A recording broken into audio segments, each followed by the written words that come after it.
Bonjour, chers étudiants.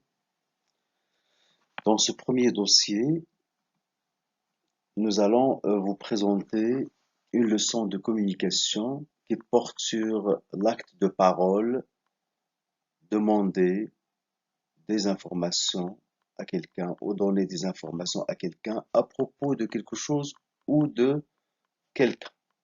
Alors, les objectifs communicatifs de cette séance sont les suivants.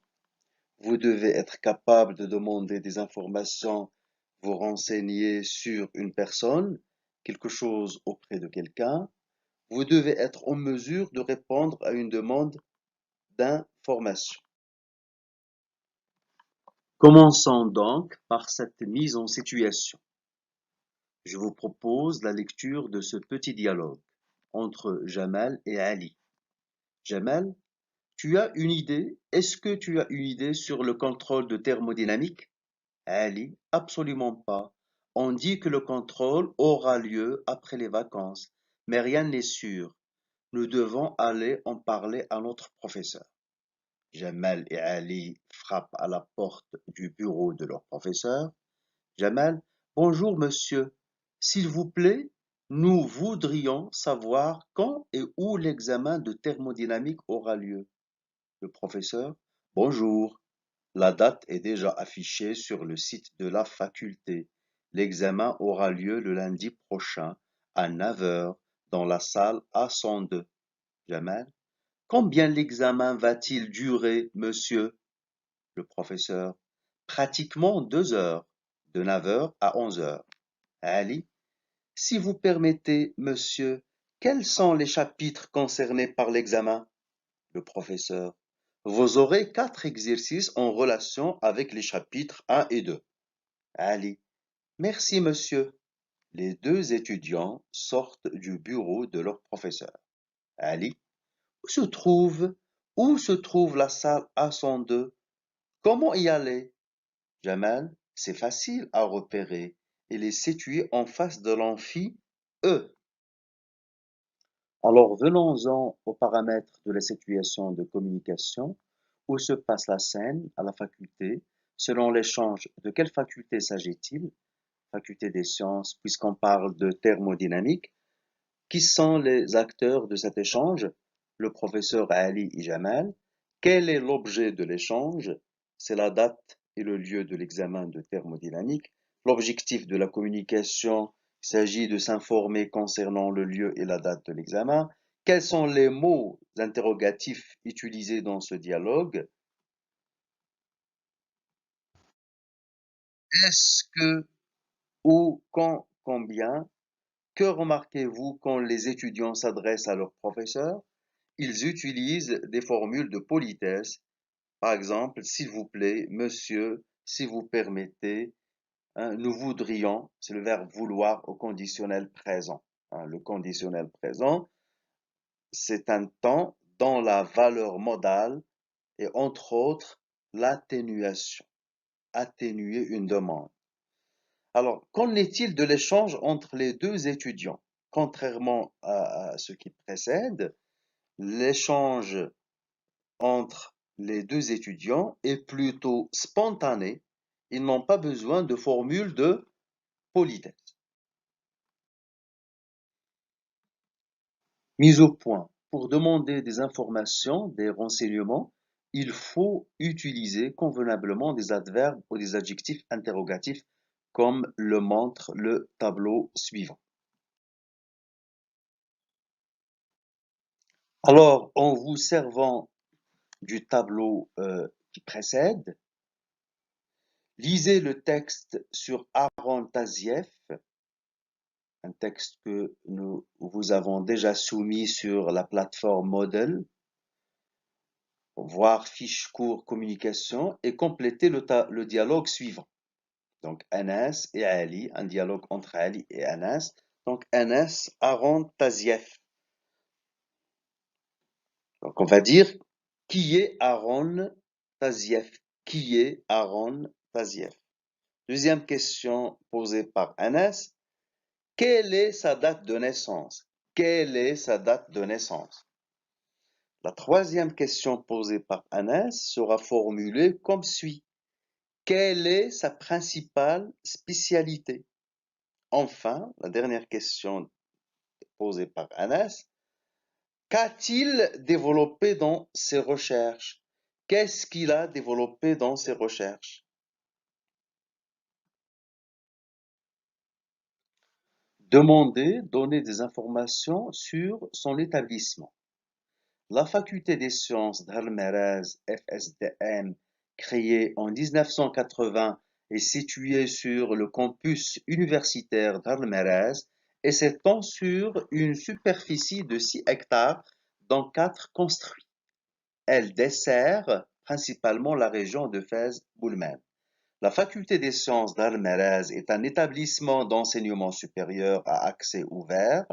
L'accès est réservé aux bacheliers scientifiques et techniques sans sélection, sauf pour les filières licences mathématiques et informatique où un bon niveau en mathématiques et en physique est exigé.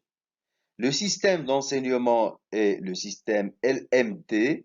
La FSDM délivre les diplômes suivants: DUG, 2 ans, licence en 3 ans, master en 5 ans, le doctorat en 8 ans. La FSDM est organisée en 6 départements: mathématiques, physique, chimie, biologie, géologie, informatique et une unité langue et communication. 294 enseignants-chercheurs y dispensent des formations menant à des diplômes de licence professionnelle, master ou master spécialisé et doctorat.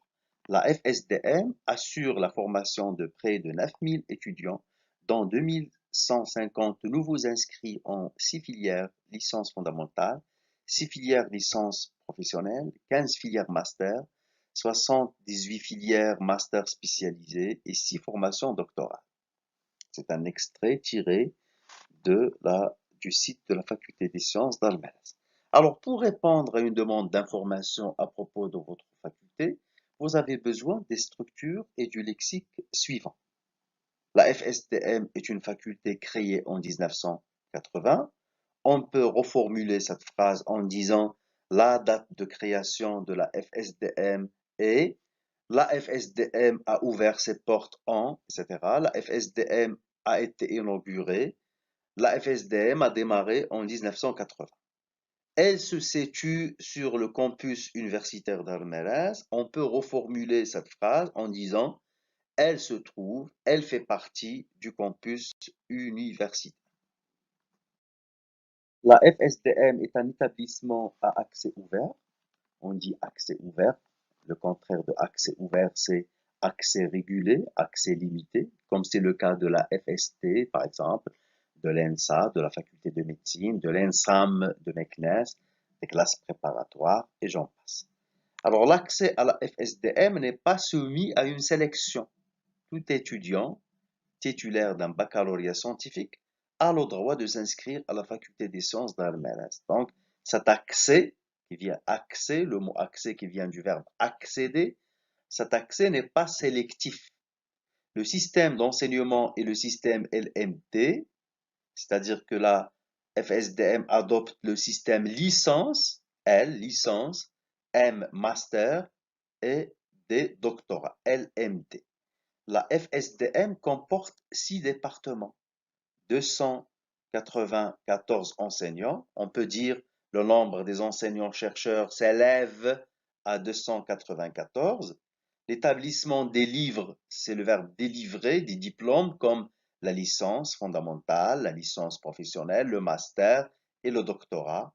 La FSDM assure la formation de près de 9000 étudiants. Voici un petit exercice.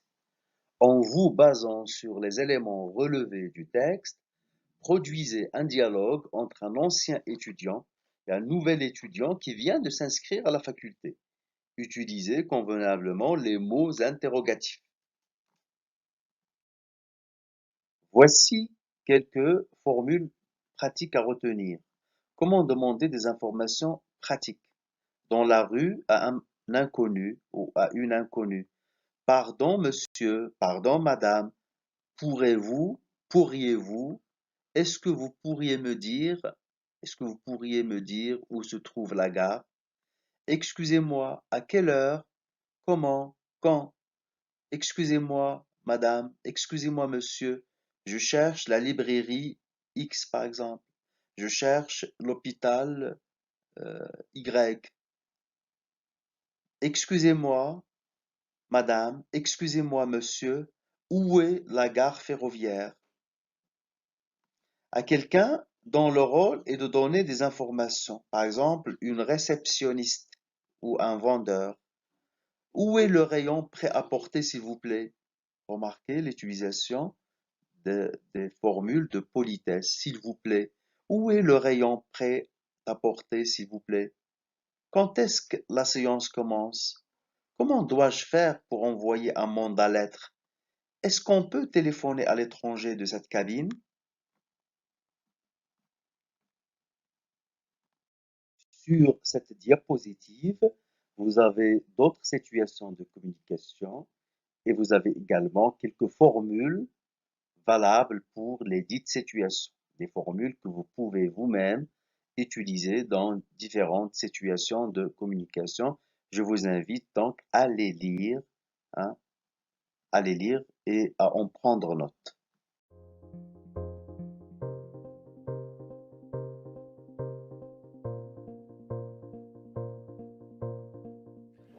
Covid-19, qu'est-ce que c'est? Covid-19, ça veut dire maladie infectieuse liée au coronavirus 19. C'est un virus qui s'appelle le SARS-CoV-2 pour syndrome aigu respiratoire sévère à coronavirus 2. Ce virus, il est retrouvé chez la chauve-souris et on pense qu'il y a un autre animal qui sert d'intermédiaire dans le passage de la chauve-souris à l'homme. On connaît déjà 6 autres coronavirus chez l'homme, le plus souvent responsable d'infections banales, des rhinites, des rhinopharyngites, des rhumes, et 2 virus qui donnent des infections pulmonaires graves. La maladie a une durée d'incubation de 5 jours, c'est le temps entre le moment où on est en contact avec le virus et le moment où on développe des symptômes. Et on est contagieux pendant qu'on a des symptômes et la veille du début des symptômes. Cette maladie, ce virus est responsable de formes asymptomatiques, de gens qui portent le virus mais qui ne sont pas malades. Il peut aussi être responsable d'infections bénignes, rhinite, rhinopharyngite, de maux de tête, de conjonctivite. Il existe également des formes sévères avec des infections pulmonaires, des pneumonies interstitielles qui peuvent évoluer jusqu'au décès. Une des caractéristiques de ces infections pulmonaires est qu'elles surviennent après 7 jours de symptômes mineurs.